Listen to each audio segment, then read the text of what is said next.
কল্যাণময় সাহারি, কল্যাণময় সাহারি, কল্যাণময় সাহারি। ইন্নাল হামদুলিল্লাহ ওয়াসসালাতু ওয়াসসালামু আলা রাসূলিল্লাহি ওয়া বা'দ। আউযু বিল্লাহি মিনাশ শাইতানির রাজীম। বিসমিল্লাহির রহমানির রহিম। শাহরু রমাদানাল্লাযী উনজিলা ফীহিল কুরআন হুদাল লিন-নাসি ওয়া বায়্যিনাতিম মিনাল হুদা ওয়াল ফুরকান। সাদাকাল্লাহুল আযীম। দূরে কিংবা কাছে, বিশ্বজুড়ে পৃথিবীর যে প্রান্ত থেকেই এই মুহূর্তে এসএটিভির পর্দায় আমাদেরকে দেখছেন, আপনাদের সবাইকে আন্তরিক প্রীতি ও মোবারকবাদ জানিয়ে রমাদান আল করিম উপলক্ষে Istanbul hotel and resort presents কল্যাণময় সাহারি অনুষ্ঠান আমরা শুরু করছি। পুরো অনুষ্ঠান জুড়ে আমাদের সাথে পাওয়ার্ড বাই হিসেবে রয়েছে Wisdom international school and college, co sponsors হিসেবে রয়েছে Islami bank Bangladesh PLC, Banasree builders limited, STC overseas education এবং popular life insurance company limited. প্রিয় দর্শক, প্রতি পর্বের ন্যায় আজকেও আমরা দুজন বিশিষ্ট ইসলামিক স্কলারদ্বয়কে স্টুডিওতে আমন্ত্রণ জানিয়েছি। চলুন শুরুতেই তাদের সাথে পরিচিত হয়ে আসি। আমার ডান দিকে রয়েছেন বিশিষ্ট ইসলামিক স্কলার আবুল কাশেম মোহাম্মদ সফিউল্লাহ সাহেব। আসসালামু আলাইকুম রহমতুল্লাহি বারাকাতুহু। ওয়ালাইকুম আসসালাম রহমতুল্লাহি বারাকাতুহু। এরপর যিনি রয়েছেন সহকারী অধ্যাপক হিসেবে আছেন ডক্টর একেএম নুরুল আলম এবং ডিরেক্টর হিসেবে রয়েছেন ইস্তানবুল হোটেল অ্যান্ড রিসোর্ট। আসসালামু আলাইকুম রহমতুল্লাহি বারাকাতুহু। ওয়ালাইকুম আসসালাম রহমতুল্লাহি বারাকাতুহু। আপনাদের দুজনকে আজকের আয়োজনে স্বাগত জানাচ্ছি। ধন্যবাদ। যে মোহতারাম, আমরা আপনার কাছে যে বিষয়টি জানতে চাইব শুরুতেই, যে আল্লাহ সুবহানাহু ওয়া তাআলা এই রমাদানের অনেক অনেক ফজিলত তিনি রেখেছেন, অনেক অনেক গুরুত্বপূর্ণ বিষয়গুলো আমাদেরকে রমাদানের মাধ্যমে শিক্ষা দিতে চান। তার মধ্যে আমরা যদি প্রশ্ন করি যে মানবতার কল্যাণে রমাদান, এই গুরুত্বপূর্ণ বিষয়ে আপনি যদি আমাদের কিছু বলেন। জি, সম্মানিত উপস্থাপক, আপনাকে ধন্যবাদ। পৃথিবীতে আমরা যে জীবন যাপন করি, ইসলাম তো কেবলমাত্র একটা ধর্ম না, অন্যান্য ধর্মের মতো। অন্যান্য ধর্মটা ধর্ম কেন, সেখানে কেবল তারা তাদের গির্জা প্যাগোডা বা অন্যান্য জায়গায় যায়, যেখানে কেবলমাত্র তাদের প্রভু বা তাদের ভগবানের সাথে সম্পৃক্ত বিষয়াবলী নিয়ে তারা কথাবার্তা বলে। আমরা মুসলমানরা মানব জাতির যে কারোর সাথে কথা বলার সময়, কাজ করার সময় আরেকটা সত্তা এসে হাজির হয়, সেটা আল্লাহ তাআলা, এবং তখন আল্লাহ তাআলার বিধানটা অনিবার্য হয়ে পড়ে। আমরা পৃথিবীতে যদি কল্যাণ দিকে তাকাই, মানুষের আদর্শিক কল্যাণ আছে, মানুষের বেঁচে থাকার যে কল্যাণকারিতা যে বিষয়গুলো আছে, আমরা যদি দুই ভাগে ভাগ করি, তাহলে মানুষ যে বিষয়টা নিশ্চয়তা চায় সেটা হচ্ছে যে শান্তির নিশ্চয়তা। এই জন্যই কোরআনে কারীম বলছে, ইন্না হাযাল কুরআন ইয়াহদি লিল্লাতী হিয়া আকওয়াম। কোরআন যে পথে দালালত করে সেটা সঠিক এবং সেটা দৃঢ়। এই কোরআনটা আল্লাহ তাআলা নাজিল করেছেন রমাদানে। রমাদানের মর্যাদা কেন? Nothing else. রমাদানের মর্যাদা কেবলমাত্র কোরআনের কারণে। এটা তো অন্য মাসেরও সাধারণ মাসের মতোই ছিল কোরআন নাযিল হওয়ার আগে। পরিতাপের বিষয়ে আমরা রমাদান আসলে রোজা নিয়ে অনেক কথাবার্তা বলি এবং এটা বলাটা প্রাসঙ্গিক, কিন্তু রমাদানের সম্মানটা যে কারণে, রমাদানের যে বিশেষ আমরা মর্যাদা দিই, ডিগনিফাইড করি, অথবা স্পেশালাইজড একটা ক্যারেক্টারিস্টিক দিয়ে টার্মস অ্যান্ড কন্ডিশন দিয়ে তাকে আমরা কি বলি, ডিগনিফাইড করে ফেলি। এই বিষয়গুলো কিন্তু একমাত্র কোরআনের কারণে। কিন্তু আমরা কোরআনের উপর আমল করি না, কোরআনকে অবহেলা করি, মর্যাদা দিই না, যার কারণে মানবতাটা আজ বিপন্ন। মোহতারাম, আমরা আবার এখান থেকে শুরু করবো ইনশাআল্লাহ। আপনার কাছে আসতে চাই সম্মানিত অতিথি, যে এই মাহে রমাদানে আমাদের খাদ্যাভ্যাস কেমন হওয়া প্রয়োজন বলে আপনি মনে করেন? সর্বপ্রথম মহান রব্বুল আলামিনের দরবারে আমরা শুকরিয়া জ্ঞাপন করছি যে মহান রব্বুল আলামিন আমাদেরকে মাহে রমজান উপহার দিয়েছেন। মাহে রমজান আমাদেরকে আল্লাহ পাক রব্বুল উপহার দিয়েছেন আমাদের সুস্থতার জন্য।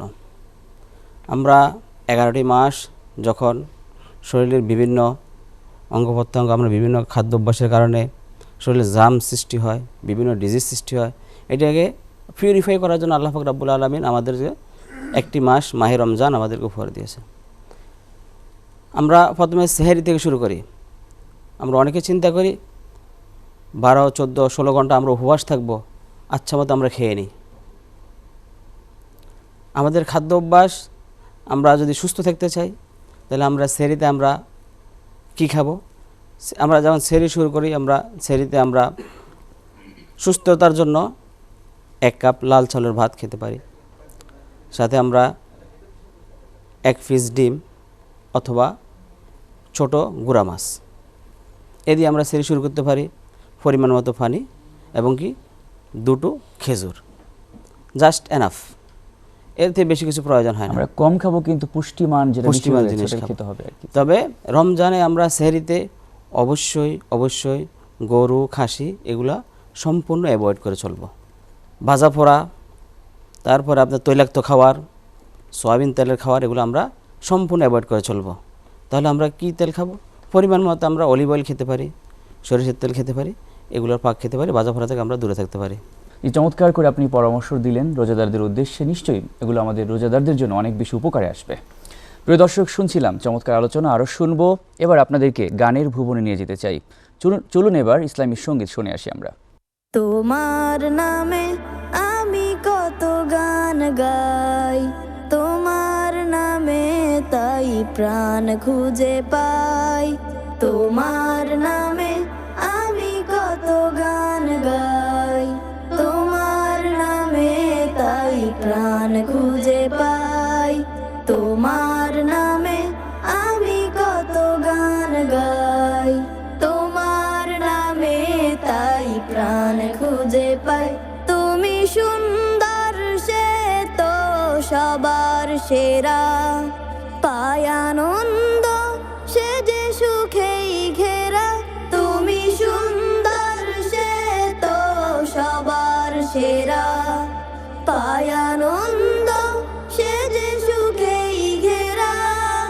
পবনের ঝংকারে দোলা লাগে, তোমার সুধা সে তো এই মনে চায়। তোমার নামে আমি কত গান গাই, তোমার নামে তাই প্রাণ খুঁজে পাই। তোমার নামে আমি কত গান গাই, তোমার নামে তাই প্রাণ খুঁজে পাই। পাখির কুহুতানে মন ভরে যায়, সাগরের ঢেউ সে তো তৃষ্ণা মেটায়। পাখির কুহুতানে মন ভরে যায়, সাগরের ঢেউ সে তো তৃষ্ণা মেটায়। ভরে না কোমন আজ কোনো ভাবে, তোমার তুলনার কিছু নাই। তোমার নামে আমি কত গান গাই, তোমার নামে তাই প্রাণ খুঁজে পাই। তোমার নামে আমি কত গান গাই, তোমার নামে তাই প্রাণ খুঁজে পাই। শিশিরের কান্নায় তোমাকে খুঁজি, ভোরের স্নিগ্ধতায় তোমাকে খুঁজি। শিশিরের কান্নায় তোমাকে খুঁজি, ভোরের স্নিগ্ধতায় তোমাকে খুঁজি। পেও পাই না কো এ অন্তরে, স্বপ্নের মাঝে তাই তোমাকেই চাই। তোমার নামে আমি কত গান গাই, তোমার নামে তাই প্রাণ খুঁজে পাই। তোমার নামে আমি কত গান গাই, তোমার নামে তাই প্রাণ খুঁজে পাই। তোমার নামে আমি কত গান গাই, তোমার নামে তাই প্রাণ খুঁজে পাই। প্রিয় দর্শক, শুনছিলেন চমৎকার একটি ইসলামী সঙ্গীত। এ পর্যায়ে আমরা একটি ছোট্ট বিরতি নিতে চাই। ফিরছি খুব শীঘ্রই, আমাদের সাথেই থাকবেন। কল্যাণময় সাহারি, কল্যাণময় সাহারি। আলহামদুলিল্লাহ, ফিরে এলাম বিরতির পর। প্রিয় দর্শক, আপনারা দেখছেন Istanbul hotel and resort presents কল্যাণময় সাহারি। পর্দা হিসেবে রয়েছে Wisdom international school and college. Cosponsors হিসেবে আমাদের সাথে রয়েছে Islami bank Bangladesh PLC, Banasree builders limited, STC overseas education এবং popular life insurance company limited. প্রিয় দর্শক, শুনছিলাম চমৎকার আলোচনা। আবার আপনার কাছে আসতে চাই মোহতারাম, আপনি আলোচনা করছিলেন মানবতার কল্যাণে রমাদান সম্পর্কে। জি, ধন্যবাদ আপনাকে আবারও। আমরা যে কথাটা বলতে চাই সেটা হচ্ছে যে এই মাসে আল্লাহ তাআলা কোরআনকে নাজিল করেছেন, এটা হচ্ছে মানব জাতির জন্য হেদায়েতের আলোকবর্তিকা, এবং এই আলোকবর্তিকার ব্যাপারে আল্লাহ তাআলা চ্যালেঞ্জ দিয়ে বলছেন এতে কোনো সন্দেহ নেই, এবং এটা সকল মানুষের জন্য হেদায়েত। কেবলমাত্র মুসলমানদের জন্য কোরআন তেমনটি কিন্তু না, সমগ্র মানব জাতির জন্য এবং সকল ধর্মের সকল মানুষের জন্য কোরআনকে আল্লাহ তাআলা নাজিল করেছেন। এই কোরআনে যত ধরনের আদেশ দেয়া আছে, যত ধরনের নিষেধ দেয়া আছে, এগুলো যদি আমরা পরিপালন করি তাহলে প্রত্যেকে তার হক পাবে। যখনই প্রত্যেকটা ব্যক্তি বা প্রত্যেকটা প্রতিষ্ঠান তার হককে যথাযথভাবে বুঝে পাবে, তখনই মানবতা কেন, আমরা যদি বলি প্রাণীর জগৎ, তারাও কিন্তু বিপন্ন হবে না। এবং এই মাসে অসংখ্য ফজিলত আছে, অসংখ্য অনেক কিছু আছে, কিন্তু দুর্ভাগ্যের বিষয় জাতি হিসাবে আমরা যেটা অবলোকন করি বা আমাদের কাছে পরিলক্ষিত হয় সেটি হচ্ছে যে আমরা কোরআন থেকে শিক্ষা নেই না। এই মাসে আমরা কোরআন খতম দেব না বুঝে ডেফিনেটলি, এবং আমরা কোরআন শেষ করে তারাবি পড়ব সেটা কোরআন না বুঝে। হ্যাঁ, আমরা তারাবি পড়ি আলহামদুলিল্লাহ, এটা কোনো সমস্যা না। সমস্যা এই জায়গায় যে আমরা যে কোরআন শুনলাম, কষ্ট করে তারাবি পড়লাম, সেই কোরআনের আমলটা আমার জীবনে আমি মানলাম না, করলাম না। এই কোরআনের আদেশ দিশে যদি আমরা না মানি তাহলে আমরা জালেম হব। ইভেন ইসলাম মাজলুম হওয়াকে কিন্তু সাপোর্ট করে না। আল্লাহ রাসূল বলছেন ইত্তাকে দাওয়াতাল মাজলুম ফাইন্না লাইসা বাইনাহু ওয়া বাইনাল্লাহি হিজাব, যে মাজলুমের তুমি আহ্বানকে ভয় করো, কারণ আল্লাহর মাঝে আর তার মাঝে কোনো পর্দা নেই।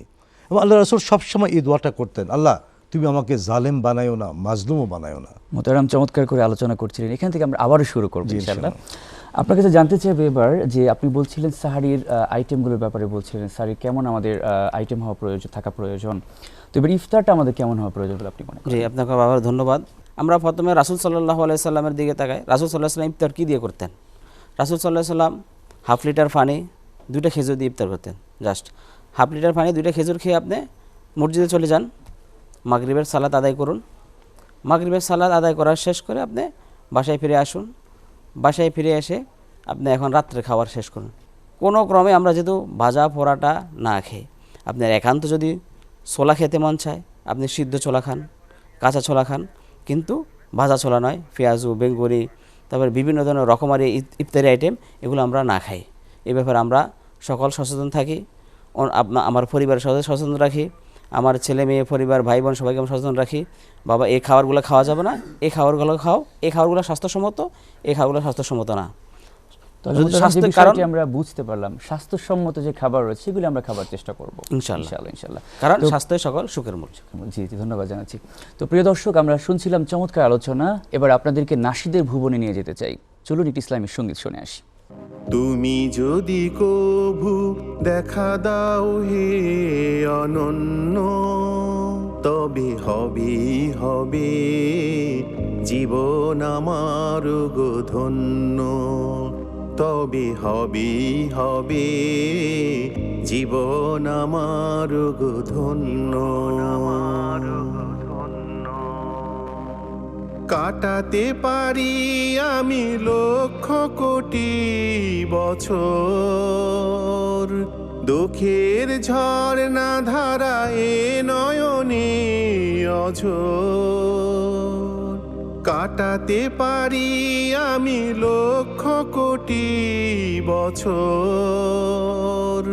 দুঃখের ঝর্ণা ধারা এ নয়নে অঝোর। দাও যদি দেখা সামান্য, তবে হবে হবে জীবন আমার গো ধন্য, তবে হবে হবে জীবন আমার গো ধন্য।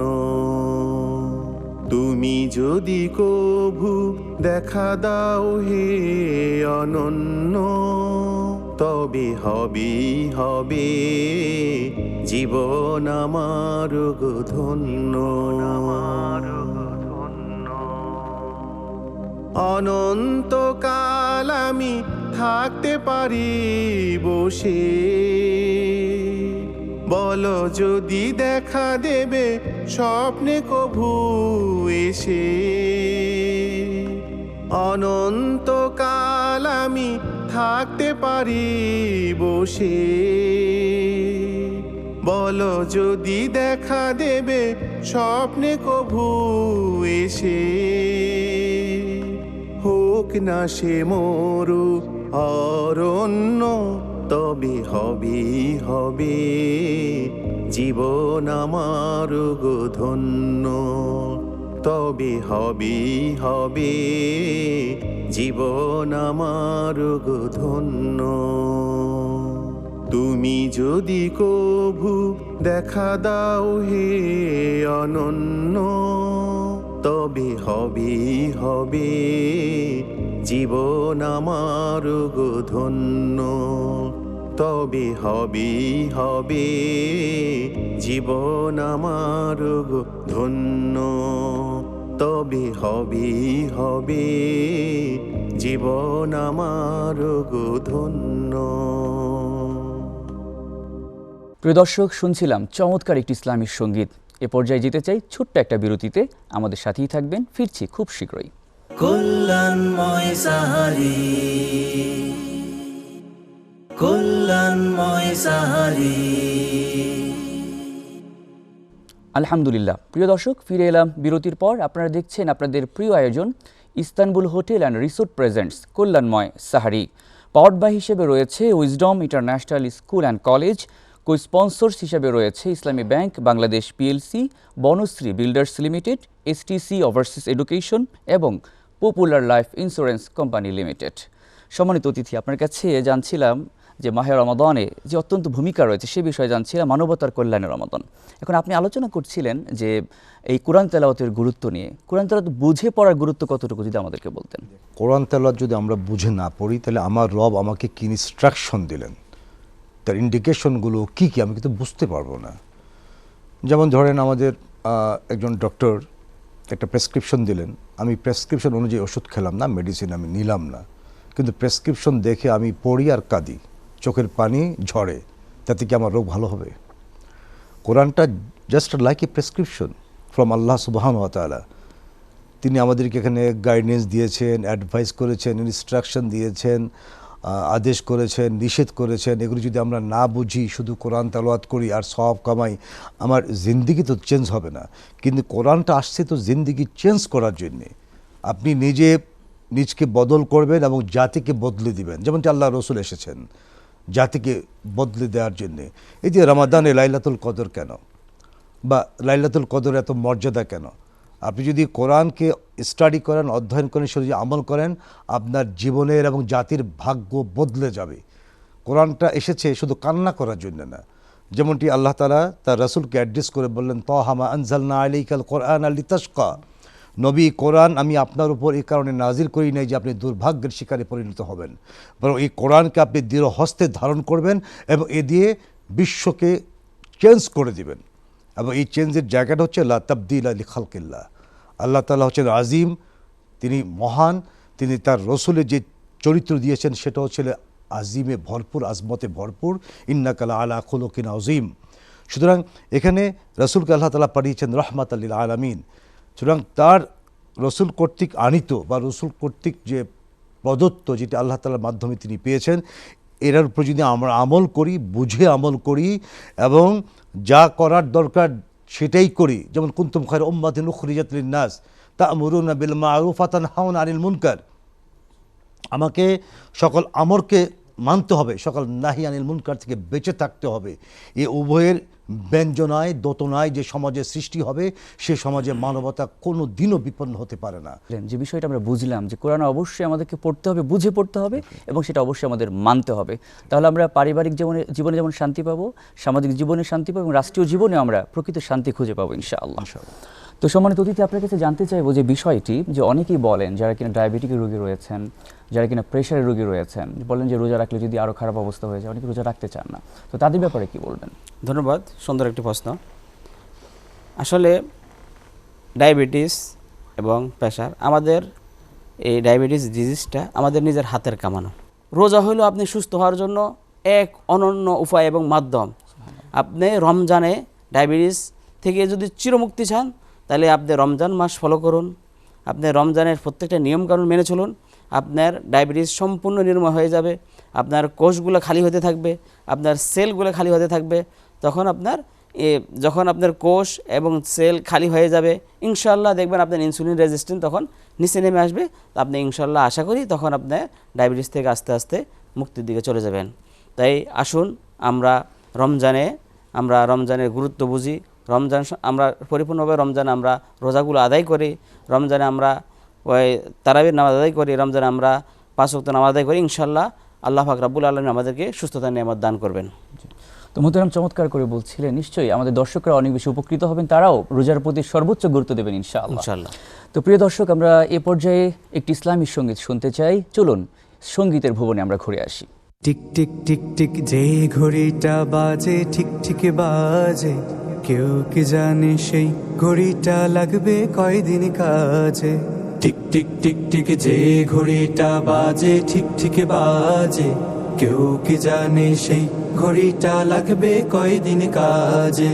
ঝকঝক ফক ফক করে যতদিন ঘড়ির চেহারা, ততদিন তারে কিনতে চায় যে খরিদ্দারেরা। ঝকঝক ফক ফক করে যতদিন ঘড়ির চেহারা, ততদিন তারে কিনতে চায় যে খরিদ্দারেরা। সময় মতো সময় দিলে সবখানে বিরাজে, কেউ কি জানে সেই ঘড়িটা লাগবে কয়দিন কাজে। টিক টিক টিক টিক যে ঘড়িটা বাজে ঠিক ঠিক বাজে, কেউ কি জানে সেই ঘড়িটা লাগবে কয়দিন কাজে। চকচক তক তক জীবন ঘড়ি করে যতদিন, দাম থাকে তার সবার কাছে বন্ধু ততদিন। চকচক তক তক জীবন ঘড়ি করে যতদিন, দাম থাকে তার সবার কাছে বন্ধু ততদিন। মনের মাধুরী মিশিয়ে সাজায় নানান সাজে, কেউ কি জানে সেই ঘড়িটা লাগবে কয়দিন কাজে। টিক টিক টিক টিক যে ঘড়িটা বাজে ঠিক ঠিক বাজে, কেউ কি জানে সেই ঘড়িটা লাগবে কয়দিন কাজে। হায় হায় হায় হায় আসল ঘড়ির অর্থ বুঝলাম না, সময় থাকতে সময়ের মূল অর্থ খুঁজলাম না। হায় হায় হায় হায় আসল ঘড়ির অর্থ বুঝলাম না, সময় থাকতে সময়ের মূল অর্থ খুঁজলাম না। খাইলাম দাইলাম ঘুরলাম শুধু এই দুনিয়ার মাঝে, কেউ কি জানে সেই ঘড়িটা লাগবে কয়দিন কাজে। টিক টিক টিক টিক যে ঘড়িটা বাজে ঠিক ঠিক বাজে, কেউ কি জানে সেই ঘড়িটা লাগবে কয়দিন কাজে। যায় যায় যায় যায় দিন চলে যায়, কোরআন পড়লাম না, কত নোভেল নাটক পড়লাম, হাদিস ধরলাম না। যায় যায় যায় যায় দিন চলে যায়, কোরআন পড়লাম না, কত নোভেল নাটক পড়লাম, হাদিস ধরলাম না। সত্যিকারের খাঁটি মুমিন মুসলিম হলাম না যে, কেউ কি জানে সেই ঘড়িটা লাগবে কয়দিন কাজে। টিক টিক টিক টিক যে ঘড়িটা বাজে ঠিক ঠিক বাজে, কেউ কি জানে সেই ঘড়িটা লাগবে কয়দিন কাজে। টিক টিক টিক টিক যে ঘড়িটা বাজে ঠিক ঠিক বাজে, কেউ কি জানে সেই ঘড়িটা লাগবে কয়দিন কাজে। কেউ কি জানে সেই ঘড়িটা লাগবে কয়দিন কাজে। কেউ কি জানে সেই ঘড়িটা লাগবে কয়দিন কাজে। কেউ কি জানে সেই ঘড়িটা লাগবে কয়দিন কাজে। প্রিয় দর্শক, শুনছিলাম চমৎকার কণ্ঠে ইসলামী সঙ্গীত। আমরা আজকের অতিথিদেরকে বিদায় জানাতে চাই। আপনারা কষ্ট করে আজকের আয়োজনে শামিল হয়েছেন, অসংখ্য মোবারকবাদ জানাচ্ছি আপনাদের দুজনকেই। আপনাকে অনেক অসংখ্য মোবারকবাদ, এসটিভিকে অসংখ্য মোবারকবাদ। জাযাকাল্লাহ খায়রান। আলহামদুলিল্লাহ। প্রিয় দর্শক, সময় বলে দিচ্ছে আজকে আমাদেরকে বিদায় নিতে হবে। আপনারা দেখছিলেন আপনাদের প্রিয় আয়োজন Istanbul hotel and resort presents কল্যাণময় সাহারি অনুষ্ঠান, powered by Wisdom international school and college, এবং আমাদের সাথে কো স্পন্সর হিসেবে রয়েছে Islami bank Bangladesh PLC, Banasree builders limited, STC overseas education এবং popular life insurance company limited. প্রিয় দর্শক, আজকের মতো বিদায় নিচ্ছি। আল্লাহ আপনাদের সবাইকে ভালো রাখুন, সুস্থ রাখুন, নিরাপত্তার সাথে রাখুন। ইনশাআল্লাহ আগামীকাল একই সময় আবারও দেখা হচ্ছে এসএটিভির পর্দায়। আসসালামু আলাইকুম ওয়া রাহমাতুল্লাহি ওয়া বারাকাতুহু। কল্যাণময় সাহারি, কল্যাণময় সাহারি, কল্যাণময় সাহারি, কল্যাণময় সাহারি, কল্যাণময় সাহারি, কল্যাণময় সাহারি, কল্যাণময় সাহারি।